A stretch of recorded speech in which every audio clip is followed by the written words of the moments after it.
ẹ kú dédé àsìkò yìí ní gbogbo ibi tẹ́ bá ti láǹfààní láti máa wò mí tó bá fẹ́ dàbí everybody ó gbọ́dọ̀ máa ronú bí everybody ó yá ẹ wo fọ́nrán yìí. gbogbo àdúrà sókè olúwa ò kò ní ìdí àdúrà kápẹ́ structure wà. kò lè ṣeé ṣe àyà ló rojọ́ fọlọ́run ni that someone that killed my father you say you forgave him repentant that engages in banditry kidnapping killing ransom taking send him back to Almighty Allah. gbogbo ìbàlẹ̀ wa máa criticize olóòfẹ́ Igboho torí pé kì í ṣe mùsùlùmí gbogbo tó bá ti wá ṣe ẹ wà ní ìfojú gidi wò ó.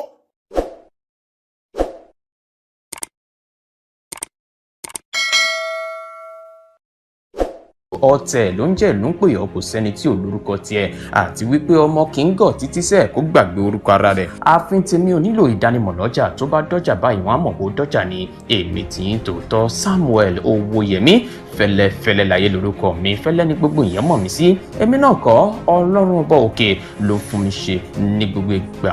mo lérò pé rí fọ́nrán yẹn dáadáa òtútù ń rúgbó bọ̀ tó bá fẹ́ dàbí everybody ó gbọ́dọ̀ máa ronú bí everybody láì dènà pẹ̀lú láì fi ọ̀pá pọ̀lọpọ̀lọ péjọ máa lọ ní tààràtà síbi tí nǹkan dé dúró bó ṣe ń lọ lásìkò yìí. ládàá torí gbogbo ohun tí wọ́n ń ṣẹlẹ̀ ní orílẹ̀-èdè wọn ká káńsù náwó wọ́n jẹ́ ọmọ àwọn kan pé àwọn kan wà ní ìdààmú lọ́wọ́ àtúnjọ wípé ẹ̀rí wọn ẹlòmíì ò tí báyàwó ẹ̀sùn náà jọ tán ti jẹ́ àwọn ìgbé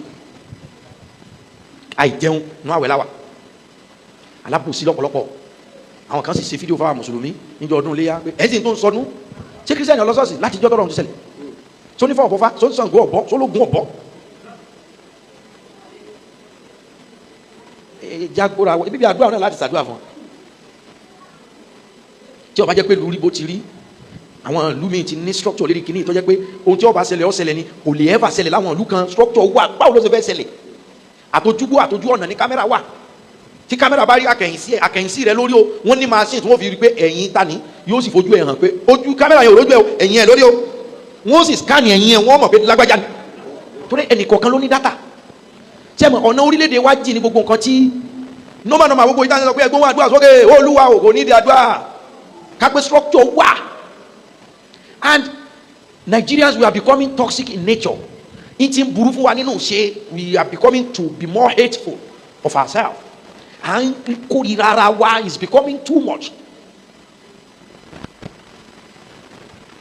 Structure ta ni tó bá wà yìí kì í ṣe nǹkan tó máa wà lọ́dún márùn kì í ṣe nǹkan tó máa wà lọ́dún mẹ́ta ohun tó yẹ pé àwọn tó ní wa òyìnbó tó ní structure yẹn wọ́n build the layer lé lórí the foundation is very very crack in Nigeria our foundation ìpìlẹ̀ kìíní yẹn o orílẹ̀-èdè ilà wà náà over $300 million or so or something if I'm wrong in the statistics but I know it's a millions of dollars tí wọ́n gbé jáde pé wọ́n fi ṣe kámẹ́rà sàbújá nìkan kò sí níbi kankan ẹni ó bá ní kámẹ́rà ní sì ṣe fún rẹ ni kì í ṣe tìjọba bí ìjọba bá sì ṣe yóò jẹ gbèsè bíríìjì tó ṣe fún wa gan àwọn èèyàn yọ irin bíríìjì wọn lọ ta àwọn ayọ kọ̀ndẹ̀m wọn bíríìjì ni ẹ yóò yà ilé ẹnu pé ẹlòmíràn faṣọ bojú lọ yọ kámẹ́rà orí yóò faṣọ bojú báyìí yóò sì náwó mú kámẹ́rà yóò máa yọ eléyìí ó ṣe tà níye kan like we are becoming so stupid of ourselves. àwa láwọn sọ pé ìjọba ò ṣe kankan ihun tíjọba bá dẹ̀ tó ṣe yẹn àwa náà la máa bàjẹ́.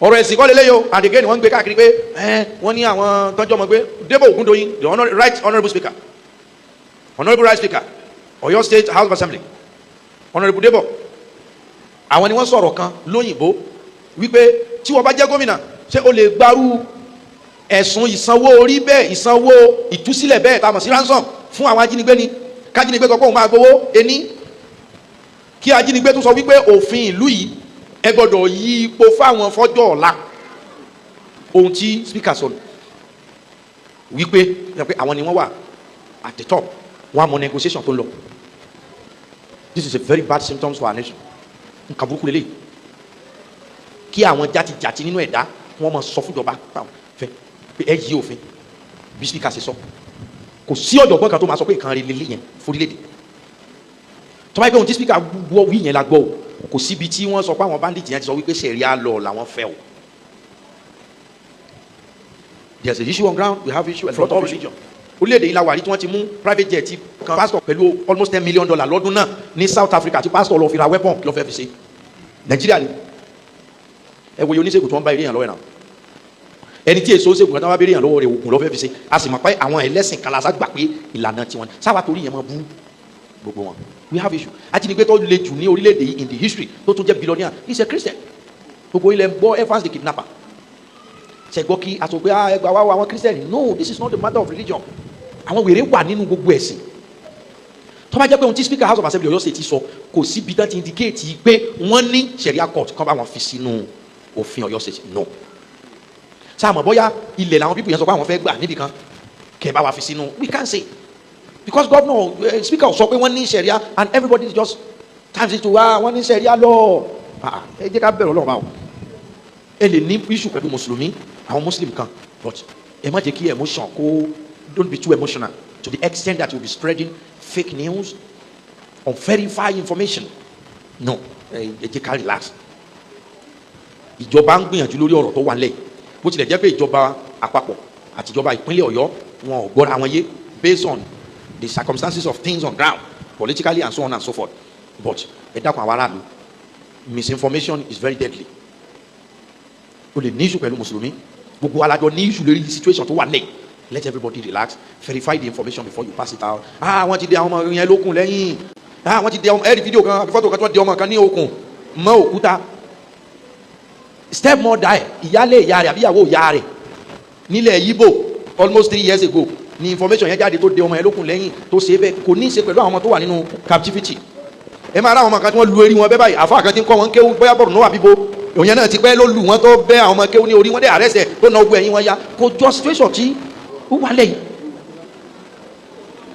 But wọ́n post ẹ̀ fún everybody ẹ yẹ kó dùn yàn lóòótọ́ gbogbo alábímọ ẹni tó bá lọ́mọ tó dẹ̀ fẹ́ràn ọmọ ò lè rírú ẹ̀ pẹ̀lú ọmọ èèyàn kan kí ló ẹ̀ dùn. Ẹ jọ̀ọ́ ká ṣàdúrà fúnjọba àwọn ìpè orí kọ́mẹ́ntì social media yẹn náà ìpè díẹ̀díẹ̀ náà máa ń jà n tó wà lẹ́ni sì ti kọjá ká máa ṣépè ká máa búra wa bẹ́ẹ̀ tí ká gbọ́ra wa lílá fi kan fún orílẹ̀-èdè yìí. In retribution, there is life. When somebody takes the life of another and his own life is taken in recompense, other people will be able to live salimin or ghanimin. إذا علم الرجل أنه إذا قتل قتل. The moment you know that if you buy person, they will buy you. Amsaka anil qatl. You will not buy anyone. This is the law we need today in our country. Whoever knows that if you kill someone, you will be killed by the law, and that there will not be any waste of time going to court up and down. There is a special court to charge terrorism and kidnapping and banditry, whatever. Once the evidence is established that you killed, go and have him killed. Wallahi, amsaka anil qatl. You will not want to kill. That is the meaning of walakum fil qisas hayat. Everybody will live his life freely and happily. But they know that not only will they not be killed, they will be invited to a round table for sulhu, reconciliation. Who reconciles with criminals? Wallahi al-azim, bandits do not deserve any reconciliation. What they deserve is to send them to Almighty Allah. Let them go and reconcile there. That's all. Call wahida. Anyone that engages in banditry, kidnapping, killing, ransom taking, send him back to Almighty Allah. Let Almighty Allah go and reconcile him. Not here. You want to tell me that someone that killed my father, you say you forgave him, repentant. Me, I will be looking at him in the community. Wallahi baze Ijoba. Somebody killed my father or killed my relative. You now said he's a repentant bandit, you forgave him. We will not meet in the mosque. Sami Allahu liman hamida. No babedal kiyama. When government is serious to fight crime, wallahi, what we need is a special court with special laws. Whoever engages in killing of Nigerians, let him be sent to the great beyond. Almighty Allah mentioned in the Quran, إنما جزاء الذين يحاربون الله ورسوله ويسعون في الأرض فسادا أن يقتلوا أو يصلبوا أو تقطع أيديهم وأرجلهم من خلاف أو ينفوا من الأرض ذلك لهم خزي في الدنيا ولهم في الآخرة عذاب عظيم. Those who engage in armed brigandage, al-hiraba, إنما جزاء الذين يحاربون الله ورسوله. The only recompense, the only punishment, the only reward for those who engage in armed brigandage against Allah and His apostle, وَيَسْعَوْنَ فِي الْأَرْضِ فَسَادًا, and cause corruption in the land, killing, kidnapping, ransom taking, and yuqtalu, let them be killed. Almighty Allah is the one passing this law. أَوْ يُصَلَّبُوا, let them be crucified. أو تقطع أيديهم وأرجلهم من خلاف, or chop off their right hand and their left leg, remove it, أو ينفوا من الأرض, or send them on exile, banish them from the land. Abdullah ibn Abbas, he said, إذا قتلوا, anyone who engages in kidnapping and banditry and kills another person, وأخذوا المال, and collected ransom, they took ransom, yet they killed their victim. Ibn Abbas said, what should be done to them is kutilu wa sullibu. They must be killed. After they have been killed, their corpse must be crucified. Let everyone come and see them. This is Jalo, bandit. He killed after collecting ransom. We have killed him, we have crucified him. Wa idha qatalu, but if they only killed, walam ya'khudhu al-mala, but they did not take ransom for their victim, what will be done to them? Kutilu walam yusallabu. They will be killed but not crucified, because they only killed. That is the reward. Wa idha akhadhu al-mala, but if they kidnapped and take ransom, walam yaqtulu, they did not kill their victim, they release the victim back to the relatives. Qutti'at aydihim wa arjuluhum min khilaf. When we catch them, we don't reconcile with them, we don't discuss with them. Remove the right hand and the left leg, let it be walking like this.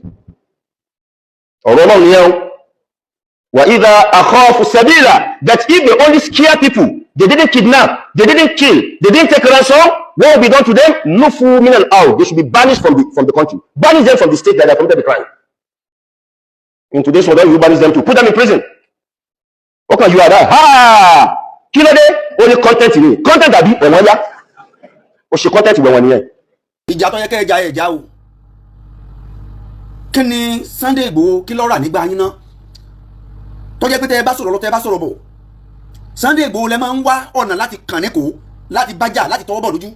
Bàbá Mufti, ẹ ṣe pẹ̀lẹ́pẹ̀lẹ́ o, etí yín mélòó? Ẹ má ya ọmọ àlè sílẹ̀ Yorùbá o. Ẹ má ya ọmọ àlè sílẹ̀ Yorùbá o, Bàbá Mufti.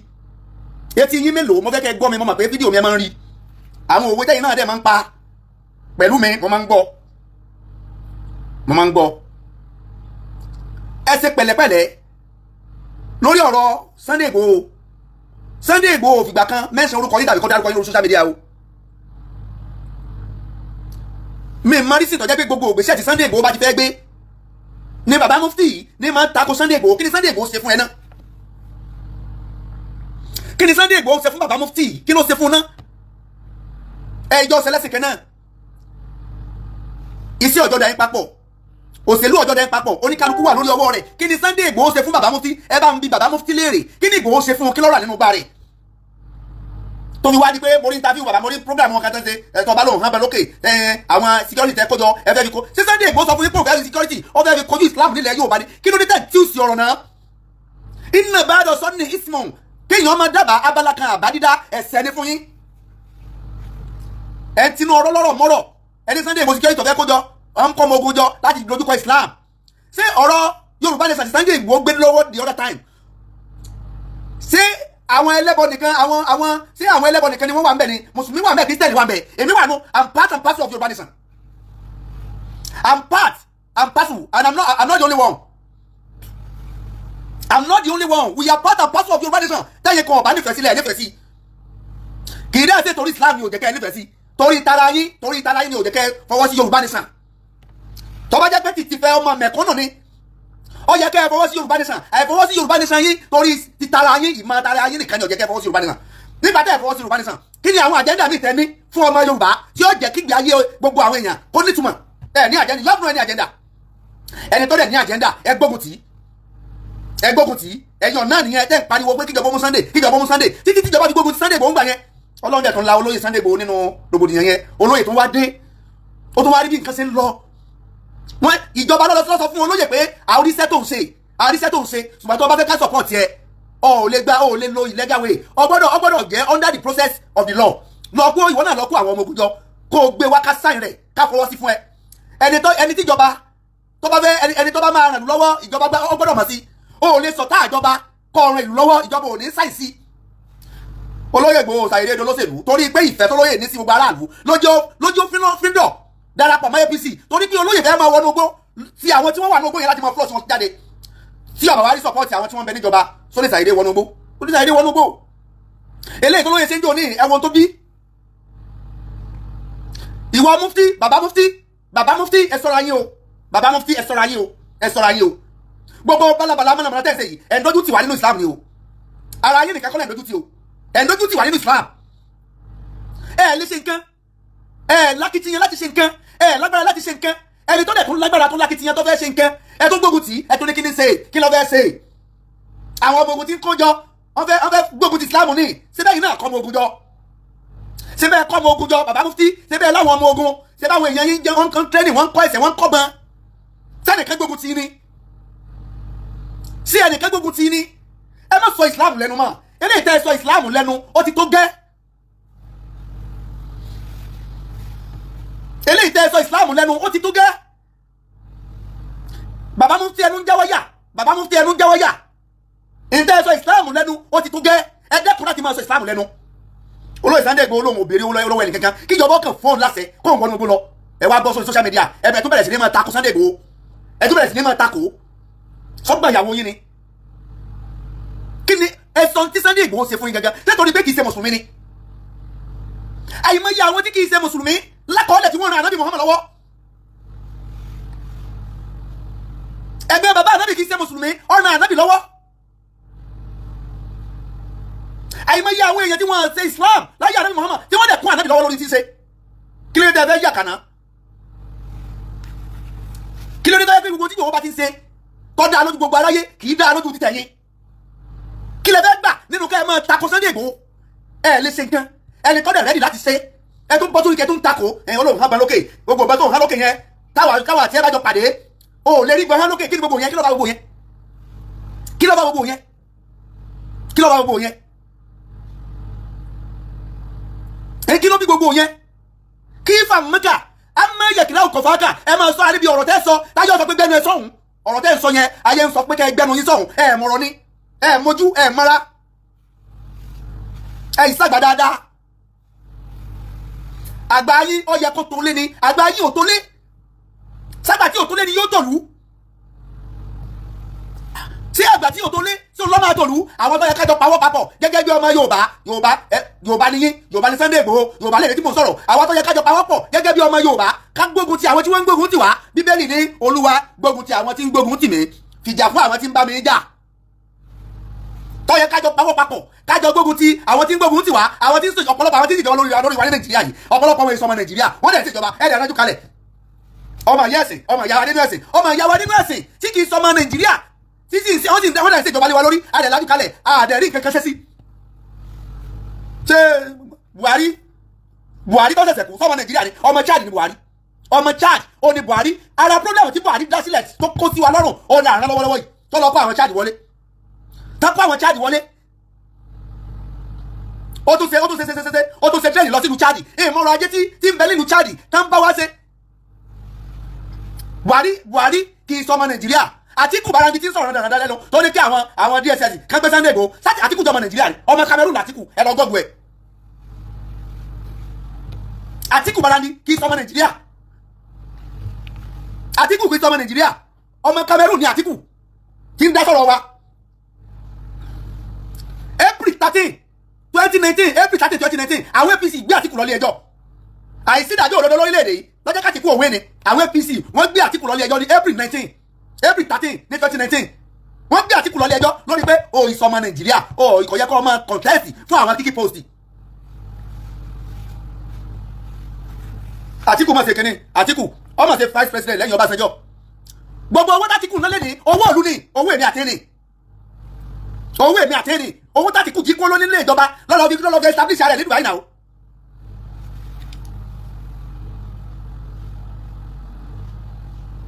owó tó jí kó nílé ìjọba lọ́lọ́ fi establish ààrẹ ní Dubai nígbàtí bàbá wọn Ọbásanjọ́ náà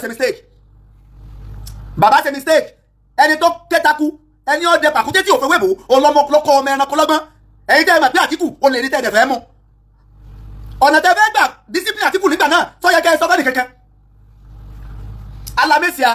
Alámẹ́síà ló sọ fún Àtíkù wípé Ọbásanjọ́ o pléènì tí wọ́n fi rán ẹ níṣẹ́ pé kó lọ ṣe meeting nílùú òyìnbó àwọn dollars àwọn foreign money bẹ nínú pléènì yẹn o Ọbásanjọ́ fi tẹ́sì ẹni o Alamisi alógbèbòrò olóṣòwò fún Fatiku Àtíkù dẹ̀ gbé plane yẹn private jet yẹn ó dẹ̀ kọ́kọ́ gbé lọ Dubai wọ́n dẹ̀ lọ offload gbogbo foreign money ti bẹ́ẹ̀ sí Dubai lẹ́yìn ìgbà yẹn wá ẹsẹ̀ gba abroad lọ ó dé abroad wọ́n má Àtíkù wọ́n bẹ̀rẹ̀ sí ní sàṣì gbogbo nù private jet yẹn wọ́n àbá owó mbẹ̀.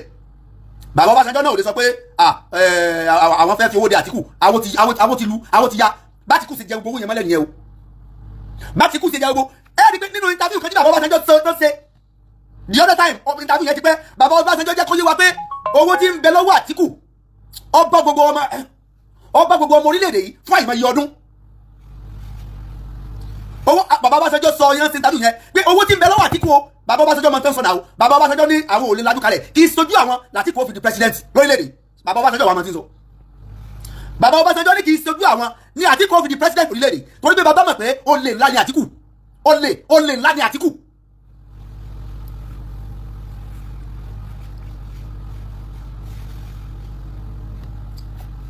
I'm not saying the wrong story. This is a fact. Ẹ lọ bèrè tán. Ẹ lọ wo ẹ lọ Google. Ẹ lọ search ìlú wo Àtíkù ti wá. Ọmọ ìlú Àtíkù. Àtíkù ò kì í sọmọ Nàìjíríà. Ọmọ Cameroon ni. Ó nationalize ara ẹ̀ ni. Ó nationalize ara ẹ̀ ni. Kì í sọmọ Nàìjíríà ọmọ Cameroon Àtíkù. Téèyàn bá nationalize ara ẹ̀, ó lójú tó yẹ kó lè ṣe lórílẹ̀-èdè yẹn náà. Àwa tó wá yẹ ká teamwork. Ká ṣiṣẹ́ papọ̀. Ẹ rí pé irú mufti táwọn sọ ìní ibi tí wọ́n dump sí. Tọ́pọ̀lọ́ mufti ìkú sí.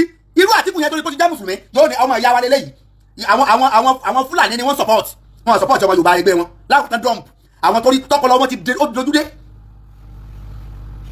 àwọn Fúlàní àwọn lọ́mọ ìyá wọn ṣé kò sí bó ṣe lè máa ṣètò o lè dé Saudi kó dun oyè wọn àti òtí ẹlẹ́dọ́ máa lù lẹ́nu Saudi ṣùgbọ́n nílẹ̀ Yorùbá bíi àwọn tí wọ́n pera wọn ní mufti ẹni tó sẹ́ẹ̀mà tó mọ mufti ni ẹni tí ó máa dájú ẹ̀sìn tó yẹ kẹ́ni tí ó máa dájú ẹ̀sìn kọ́ dump ẹni tí ọmọ dájú ẹ̀sìn sọ yẹ kéèyàn ọpọlọ rẹ̀ kó kú débi pé a ti wá gbé gbogbo nǹkan lórí ẹ̀sìn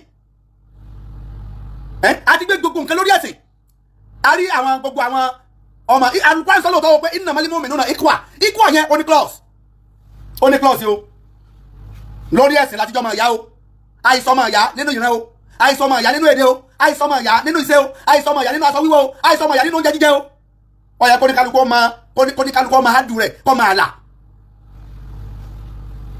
ó yẹ kóníkálukú ọmọ àlà tá a bá ń sọ ọmọ ìyá nínú ẹ̀sìn tá a bá ta fẹlẹfẹlẹ lórí nǹkan mi ó yẹ ká júwe ká jẹ́ ká mọ̀ pé ẹ jẹ́ kó rí yín ó pé ẹ má dèbí o.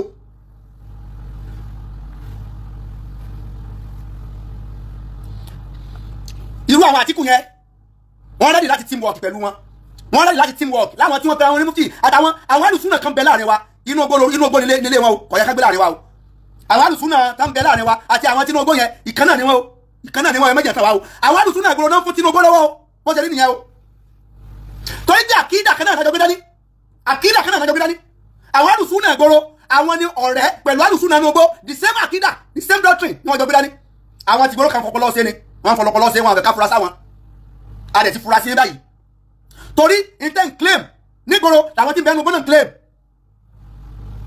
mo rí fídíò kan ní àná tán tẹ́lẹ̀ sẹ́ndì sí mi Dr. Musarraf àbí Dr. Sarafadeen wọ́n sọ àwọn ọ̀rọ̀ kan ọ̀rọ̀ yẹn wúwo púpọ̀ téèyàn bá fẹ́ tùlù tí ó fẹ́ tújọ kò yẹ kí ọ̀rọ̀ yẹn máa jáde lẹ́nu ọmọlúwàbí ẹ jẹ́ wá fídíò yẹn síta.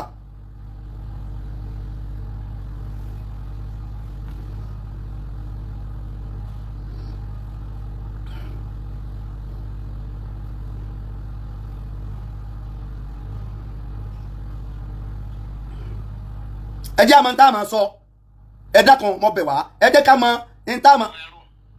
wọ́n máa wá bẹ́ẹ̀ dídọ́ gbẹ̀dà kìyàmà lónìí a lè má rí ṣùgbọ́n ní tí máa mú kẹ́rù ọbẹ̀ ní jihad ogun olórí ayọ̀ alladhina amanu hal adullukum ala tijaratin tunjikum min adhabin alim tu'minuna billahi wa rasulihi wa tujahiduna fi sabilillahi bi amwalikum wa anfusikum dhalikum khayrun lakum. ẹ lè sùúrù máa lórí program. olórí ajẹ́ kí n tọ́ka sí òwò kan fún yín káràkátà eléjọ́ mọ̀ yín là nínú ìyá ẹlẹ́tẹ̀ ẹlẹ́rọ òwò náà ni kẹgbà Allahu gbà àti ìránṣẹ́ rẹ̀ anabi Muhammad sallallahu alayhi wa sallam kẹsì máa jagun sójú ọ̀nà Allah pẹ̀lú àwọn dúkìá yín àtẹ̀mí yín eléyìí ló lóore jù fún yín tó bá yẹ pẹ́ mà jihad ń bẹ díjọ́ gbẹ̀ndà òkè yàmà kò sí tó parẹ́ òfin ṣẹlẹ̀ ti sọ fún wa nínú àkídà ìgbàgbọ́ àwọn mùsùlùmí wípé a máa jagun jihad lẹ́yìn gbogbo olórí tó bá pè wá pé ká jáde ká wá jagun tó bá ká tìjọ́ lórí báwa mùsùlùmí tí ń fi kìtàbù wa sunna tí fi ń ṣèjọba lé wa lórí tó bá ní jihad yà ó yá náà tó jihad ń bẹ dídọ́ gbẹ̀ndà òkèèyàn kò sí tọ́parẹ́ yàtọ̀ sí àwọn ideology ìdọ̀tí táwọn tàbílíìgì ń kó ká àtàwọn amadíyà tí èsè mùsùlùmí. àdìmọ́ wa lórí program àbẹ́ẹ̀dẹ́. England ni wọ́n ti gbà á nítorí pé ńgbà tí England táwọn lọ gba India àwọn mùsùlùmí tó wà ń bẹ táwọn láyà púpọ̀ ogun yìí pọ̀ ẹ̀mí tó ṣòfò pọ̀ wọn àti káwọn England orí wọn kó ní rọrùn tó ẹ fi mà nínú nǹkan tá a mà nínú ètò ilé ayé báwọn òyìnbó yẹn kan nínú àwọn tó lékè jù ní England wà àwọn àrò ìpín ọmọ náà làárá sí náà wọn wá lu àwọn kan nínú àwọn mùsùlùmí láti máa lọgun pé kò sí jihad mà nǹkan tó kẹsẹ́ kò ní pé ká máa fẹnu sí jihad àmọ́ jihad wa ń fi ẹ̀mí ṣe tó lè múni lẹ́mi lọ wọn ni kò sí ma báwo lẹ́sẹ̀ lè pa tó lu wa ní bẹ̀rẹ̀ ẹ̀ tó bẹ́ẹ̀ ẹ wá dúró àyà tó wà náà Al-Qur'an ó lé lọ́gbọ̀n tó ló wá fi sọ̀rọ̀ jihad kí ló wá parẹ́ kò sí tó parẹ́ irú tó mú àṣẹ wá iná ní pàǹkarẹ́ Al-Qur'an má ṣẹ wá sunna má ṣẹ wá Al-Qur'an ó sọ pé kò sí ma sunna ó sọ pé kò sí ma ìwọ kan ní kọ̀rọ̀ kan tẹ kóra yín jọ lórí òdo àti nítorí pé bẹ́ẹ̀ ṣiṣẹ́ sin àwọn ọ̀gá yín tó fẹ́ fún yín lówó ṣẹ́ ẹ wá sọ pé kò sí jihad ma kí ni ò sí ma orí bẹ́ẹ̀ náà làwọn wá rìn káyé orí bẹ́ẹ̀ wọ́n máa tìlú kan bọ́ọ̀lù kan wọ́n á gbé báàgì ẹ̀yìn bí àwọn ogun léńdé so lábẹ́ òfin ṣẹ̀ríà jihad ń bẹ díjọ́ gbẹ̀ndẹ̀ al-qiyamah torí òfin ṣẹ̀ríà tó sọ fún wa ó lò ó jagun rí kẹlẹ́ máa bó ṣe léwu tó ó jagun rí láti dán ti bí ọ ó kópa nù jihad rí jihad ò sì wá títí tó fi kú àmọ́ ọ̀bẹ mi rẹ sọ rí pé ya Rabbi tí jihad bá lọ wá tó bá mi láyé máa kópa ń bẹ̀ wá kúkú sójú ọ̀nà jahiliya ó léwu àgbàdo ọmọdé alhamdulillah láyé tí wàá kó kúkú sí jihad kan adúpẹ́ ká máa jẹun ká máa mú mi rárá ọ̀ ò ṣe jihad ọ̀rọ̀ ọmọ bẹ́ẹ̀ mi rẹ sọ pé ayé bá àmọ́ tó bá lọ wá nígbà tí mo wà láyé máa kópa ń bẹ̀ eléyìí ni ó jẹ́ kó ọba Allah ní rọrùn pẹ̀lú òótọ́ kò wá láyé rẹ̀ àmọ́ lẹ́mìí pé tó bá wá ọba kópa ń bẹ̀ tẹ́lẹ̀ ìbáyé wa jihad òní ó jẹ́ ká máwọn èèyàn kan lẹ́rúgun tí jihad bá ti wá wà tán máwọn èèyàn kan lẹ́rúgun irú àwọn èèyàn bẹ́ẹ̀ àwọn náà wà lọ́rọ̀ ta bábáyìí èyí tí bá ń bẹ lákàtà rẹ nínú wa báwo ló ṣe máa bá sọ̀rọ̀ èyí tó bá wà lọ́wọ́ rẹ nínú wa báwo ni ó ṣe máa pè wọ́n náà báwo ni ó ṣe máa pè ọ́. sẹ́rí àkídà àwọn tí ó wà nínú igbó ọjọ́ àkídà àwọn kan tí ń bẹ nínú ìgboro ẹ rí i pé nínú kò sí inú ẹ̀sìn tí ò sí àwọn aláṣejù àwọn tó jẹ́ pé wọ́n balance lórí ẹ̀sìn àti àwọn tí ò sí ẹ̀sìn tó àwọn aláṣejù ń bẹ nínú ẹ̀sìn tó jẹ́ pé wọ́n á mú gbogbo ẹ̀ kankankankankankan bíi kílẹ̀ òdì sánmà kìkì sánmà òdìlẹ̀ bẹ́ẹ̀ ni wọ́n á ṣe mú gbogbo ẹ̀ kankankankan ọlọ́run ọba tá a sì ń wò yìí fatakulaha mastatọ́tún ọlọ́run ní ẹ tẹ̀lé tèmi ẹ tẹ̀lé tọlọ́run níbi pa ayé agbára ayé bá ṣe máa jihadu fi sabilillahi láyé àwọn ànábì ọlọ́run ló ti pín ayé àwọn ànábì ọlọ́run ó ní jihadu ló ti pín ayé àwọn ànábì ọlọ́run ló ti pín ṣùgbọ́n àwọn tí a ń sọ yìí àwọn tí wọ́n wà nínú ogbó tí wọ́n ń pààyàn yìí àkídà kan náà ni wọ́n ní pẹ̀lú àwọn kan tí wọ́n ń bẹ nígboro táwọn náà nígbàgbọ́ náà pé kásápààyàn ẹni tí ó bá ti ṣe tíá tẹ́ ẹ bá rí àwọn mọ́sálásí kan tí wọ́n bá lọ bọ́ǹbù wọ́n ti rí àwọn mọ́sálásí yẹn gẹ́gẹ́ bí ẹni pé wọ́n àṣẹ jihadi ni o tẹ́ ẹ bá rí àwọn ilé kéwù kan tí wọ́n bá lọ kó ọmọ níbẹ̀ torí ẹ̀ ló jẹ́ sí pé àwọn ibi tí wọ́n ti ń lọ kó àwọn ọmọ skul lọ́pọ̀ jù because àwọn táwọn sọ̀rọ̀ yìí náà àwọn alákìídà ara wọn ti mẹ́gbòrò àwọn náà nígbàgbọ́ nú ẹ̀sìn nínú wọn nígbàgbọ́ nú ìwé o nú kákàwé aram ni ìwé aram ó ní ìwé lọ́dọ̀ ọ̀pọ̀lọpọ̀ àwọn tí wọ́n pera wọn àwọn alákìídà àgbóná yìí aram ni ìwé lọ́dọ̀ wọn o aram ìwé táwọn yẹn aram ni lọ́dọ̀ wọn reason yẹn tó jẹ́ pé target wọn ó ní láti destabilize western education ló fi já sí pé gbogbo ibi tí wọ́n focus ó ní àwọn ibi tí doctrine wọn against tí wọ́n kan bá lóun ṣe mọ̀lúdì lóru torí ẹ̀ àwọn ṣe prayer lóru mo ti pàtì èmi náà ní prayer kata máa ń ṣe every 3 days ní month ṣe mọ́ torí irú àwọn èèyàn náà ni nígbà tá a bá láwà lóru táwọn ṣe prayer lọ́wọ́ tán bá kógun tẹ́tẹ́ kó bọ̀dé táwọn ọ̀dẹ̀ níbọn lé táwọn fi kojú wọn. gbogbo tí àkídà títí wọn ọgbà irú àwa ilé ìsìn lójú wọn ẹlẹ́bọ ni wá ẹlẹ́sẹ̀ ni wá lójú wọn lójú títí wọn irú àwa táwọn sọ̀rọ̀ ilé ìsìn ẹlẹ́bọ ni wá àmọ́ nǹkankan àdákanmọ̀ nínú ẹ̀sìn ní lójú lọ́dọ̀ títí wọn àkídà títí wà ó tiẹ̀ àlákìídà kankan tó gbìyànjú lọ́dọ̀ wọn kódà lọ́dọ̀ ọ̀pọ̀lọpọ̀ wọn àìṣe mùsùlùmí lójú àwọn nínú wọn irú àwọn táwọn sọ̀rọ̀ àìṣe mùsùlùmí lọ́dọ̀ ọ̀pọ̀lọpọ̀ wọn ló fi já sí pé gbogbo ọ̀nà ni wọ́n máa ń gbà láti gbógun tàwa náà kò sí tá a lè gbé dání tí wọ́n ní criticize sáwọn tó ń criticize àwọn tá a jẹ́ mùsùlùmí ẹgbẹ́ tá a jẹ́ mùsùlùmí ṣé náà wà ní criticize ẹni tí kì í ṣe mùsùlùmí ọ̀rọ̀ wọn mo fi ti criticize Sunday Igboho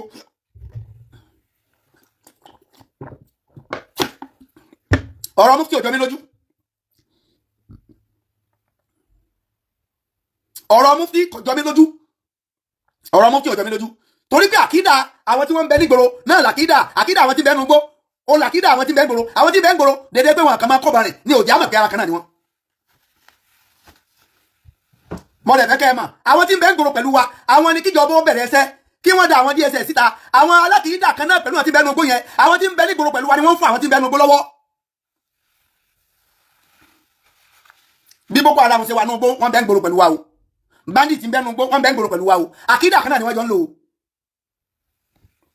àkídà kan náà ni wọ́n jọ ń lò kẹjẹ àjọ pawọ́pọ̀ ká lé ẹlẹ́yọrọ lọ ká tó fàbọ̀ fàdíẹ ìwọ kan jókòó sílùú wo ń bẹ̀ yẹn ìwọ kan jókòó sílùú wo ń bẹ̀ yẹn ó bẹ̀rẹ̀ sí máa criticize gbogbo tó bá dáa ni wọ́n máa criticize tí ẹ pé Sunday Igboho lọ́jọ́ kan pé ìwọ Sunday Igboho ní tó fẹ́ ṣe yìí o kí ni àwọn arísì tó ní tó fi fẹ́ ṣe ìjọ pé Sunday Igboho rí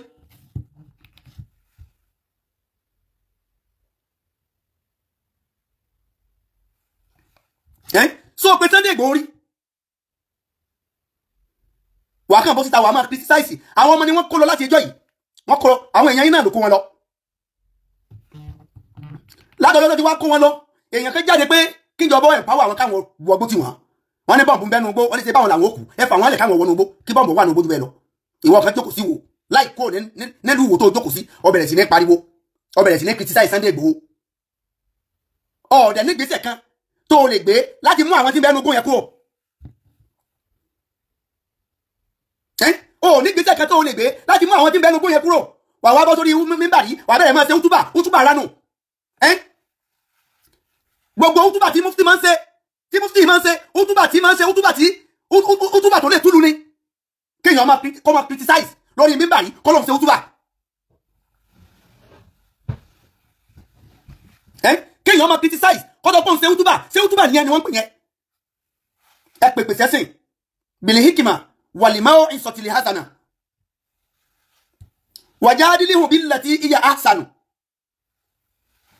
ẹ pèpè tẹ́sí pẹ̀lú làákàyè àtọgbọ́n lọ́nà tó dáa kẹ́ ẹ bá wọn èèyàn jiyàn lọ́nà tó dáa ẹ jiyàn lọ́nà tó dáa tẹ́ ẹ bá ti rí pé èèyàn tẹ́ fẹ́ jà ó lè bí wàhálà ẹ dákẹ́.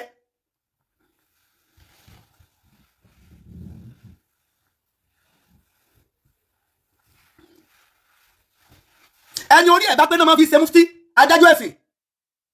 adájọ́ ẹ̀sìn kì í ṣe mọ́kísàrọ̀ ní ẹ ọ̀rọ̀ tó ń sọ ti pọ̀ jù ìwọ mufti yìí ọ̀rọ̀ tó ń sọ ó ti pọ̀ jù ẹni onímọ̀ kan kì í sọ̀rọ̀ jàùjàù ẹni orí ẹ̀ bá pé tọ́jẹ́ onímọ̀ sùkúùtù gbogbo ìgbà ni ó máa wà nínú sùkúùtù àmọ́ inú ìdákẹ́jẹ́jẹ́ ni ó máa wà nù ẹ̀kọ̀ọ̀kan tó bá sọ̀rọ̀ ọgbọ́n ni ó jáde lẹ́nu rẹ̀ tẹ́ bá ti rẹ́ tí máa ń sọ̀rọ̀ jù tí ń sọ̀rọ̀ gbogbo ìgbà ni máa ń sọ̀rọ̀ gbogbo ìgbà ni ẹ wá dákun látọjọ́ tí bàbá yìí ti wá sọ̀rọ̀ mélòó náà ọ̀rọ̀ yẹn lọ sàǹfààní káyọ̀ nọ́ọ̀sì mọ̀ ìyá nfa òní nọ́ọ̀sì ẹ tó lóore jù lẹ́nìyàn ó nàlẹ́ tí ń sàǹfààní fún àwọn èèyàn ẹ bẹ́ yà àǹfààní tó lóye Sunday Igboho sí ni kò sàǹfààní fáwọn ẹbí ẹ̀ nìkan kò sàǹfààní fáwọn èèyàn rẹ̀ nìkan kò sàǹfààní fọ́mọ àtìyàwó ẹ̀ nìkan ó ń wá àǹfààní tó máa public tó máa general fún gbogbo èèyàn ẹ̀ ń jókòó síbẹ̀ yẹn àǹfààní mùsùlùmí nìkan lèyìn wá ṣé mùsùlùmí kan ní gbáyé ṣé mùsùlùmí nìkan ní gbé ayé ṣé mùsùlùmí nìkan ní gbélé Yorùbá àǹfààní tí yóò kárí mùsùlùmí tí yóò kárí kírísítẹ́nì tí yóò kárí oníṣẹ̀ṣe ló yẹ kẹ́ ẹ jẹ́ àjọ wá kì í ṣe àǹfààní tó máa limit sórí mùsùlùmí nìkan ló yẹ kẹ́ ẹ wá nǹkan tí ti ṣe nìyẹn àǹfààní tó máa jẹ́ ti mùsùlùmí nìkan ó lẹ̀ wá ẹ ṣetán láti wá àǹfààní tó máa jẹ́ ti kírísítẹ́nì tó máa jẹ́ kódà káwọn tí à ń sọ yìí àwọn kírísítẹ́nì àtàwọn oníṣẹ̀ṣe ká máa fi gígùn alójú ká máa ṣe tí ọ̀dà sí wa ẹ̀yẹn jí àṣẹ dáadáa sí wọn ká fi dáadáa ti wá ra àìdá tí mẹ́lọ́dọ̀ wọn nípa àtọ̀tọ̀ wá jẹ́ pé àìdá lẹ sọ pé wọ́n ń ṣe sí wa ẹni tí ń sa àìdá sí yàn ìwọ́n máa ṣe dáadáa sí ọjọ́ kan tí ó ronú pé ẹni ìmú ń ṣe àìdá sí ọ̀dẹ̀ ń ṣe dáadáa sí mi jẹ́ kí èmi náà ṣe dáadáa sí padà. gbogbo ìgbàlẹ́ wà máa criticize olóòtú Sunday Igboho torí pé kì í ṣe mùsùlùmí gbogbo tó bá ti wá ṣe ẹ wà ní fojú gidi wò ẹ wá rí gbogbo tó bá ti ṣe kódà kí ìkẹyìn ọjà jù bẹ́ẹ̀ lọ ẹ máa wá rí gẹ́gẹ́ bí ìwà èrí gẹ́gẹ́ bí tí ò tiẹ̀ yẹ láwùjọ àǹfààní tẹ̀yìn ń wá tọ́jẹ́ pé mùsùlùmí nìkan lẹ́fẹ́ kọjá àǹfààní yẹn kì í ṣe àǹfààní lọ́dọ̀ tèmi o èmi ọmọ lọ́dọ̀ ẹlòmí o àǹfààní tí ẹni tẹ́ ẹ pè ní ẹlẹ́bọ yẹn ń wá ṣùgbọ́n tọ́jẹ́ pé àǹfààní tí gbogbo ayé ọ̀jẹ̀ ni òun lọ́jọ́ àǹfààní lọ́dọ̀ tèmi Ọlọ́run yóò rẹ̀ sọ oníkálukú lẹ́san gẹ́gẹ́ bí sí ọwọ́ rẹ̀ jasaham bima kanu yaksibun mani amila sọ́ọ́dì abáyé náà sí wà mani àṣà àfa àlẹ́yà wà má rabbuka bisallamin lil abid àǹfààní oore tó dáa jù ó ní oríire tí gbogbo àyàn ṣe níbẹ̀ alẹ́ àtẹni tó jẹ́ lẹ́sìn ẹ àtẹni tí kì í ṣe lẹ́sìn ẹ tí wọ́n ń jẹ àǹfààní nínú oríire yẹn ṣùgbọ́n oríire tó jẹ́ pé mùsùlùmí nìkan ló lè jẹ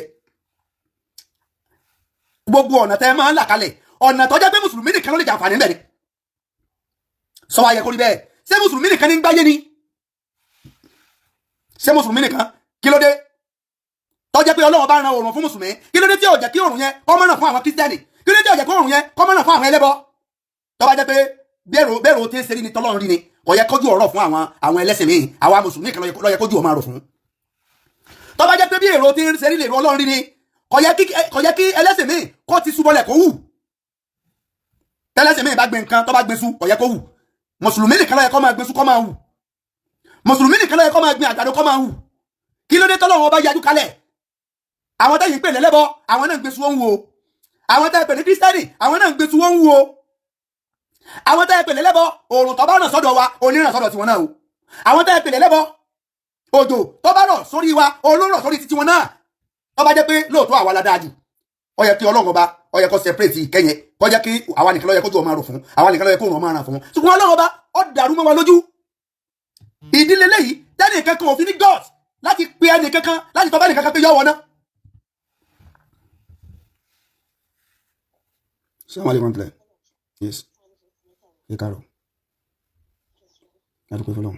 Mo wà lórí program, mo ṣe live program lọ́wọ́. So tí n bá ti parí, sí kí n máa gbéra tí n bá ti parí.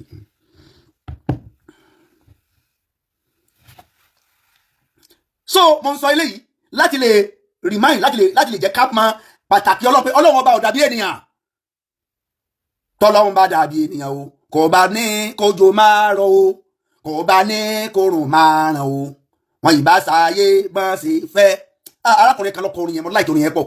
Ọlọ́run kò dàbí ènìyàn o. Ọlọ́run omi mú yẹn dáadáa.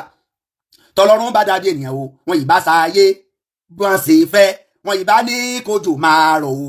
Wọn ìbá dojú ayé rú. Ọlọ́run dàbí ènìyàn o. Ọlọ́run dàbí ènìyàn. Bàbá mufti yẹn ẹ ṣe pẹ̀lẹ́pẹ̀lẹ́ o. Àtíkù gbẹnu ẹ sọ̀hún má dá sọ̀rọ̀ wa lẹ̀ Yorùbá mọ́. Ó tọ́tọ́ sọ. Ó yin sára wa o. Ó ìdí ẹ̀sọ́ ọmọ Nàìjíríà. Má dá sọ̀rọ̀ wa lẹ̀ Yorùbá mọ́ o. Má dá sọ̀rọ̀ wa lẹ̀ Yorùbá mọ́. Ìjọ tí mo ti kí Ọlọ́run náà ló ti sọ̀rọ̀ mọ́. Kọ́ ọ̀dẹ̀ gbẹnu ẹ sọ̀hún for life. Má dá sọ̀rọ̀ lẹ̀ Yorùbá mọ́. So torí ìdí eléyìí àwa Yorùbá ẹ jẹ́ ká fọwọ́sowọ́pọ̀. Ẹ má jẹ́ ká ríra wa gẹ́gẹ́ bí ọ̀tá. Ẹ má jẹ́ àríra wa gẹ́gẹ́ bí ọ̀tá. Ìyẹn la lè fi ṣe kíni la lè fi ní ìdàgbàsókè ogun tó ń jà wá yìí láti lè fi ṣẹ́gun. Àwọn tá a bá rí pé wọ́n jẹ́ agbẹ̀yìnbẹ́bọ́jẹ́ láàrin wa ẹ jẹ́ á tètè tú wọn síta ká sọ fún àwọn aláṣẹ pé eléyìí kì í sára wa. Àwọn alákìídà burúkú wọn ì sára wa o. Alákìídà burúkú àkìídà ẹni tó àwọn tí wọ́n ń lo àkìídà àwọn tí ń bẹ nínú ogbó àkìídà ṣèkàwú àwọn tí wọ́n ń lo àkìídà ṣèkàwú àwọn ìsara wọn o àìsara kan náà àwọn àfáà wọn ò lo àkìídà ṣèkàwú bó ṣe rí nìyẹn àwọn.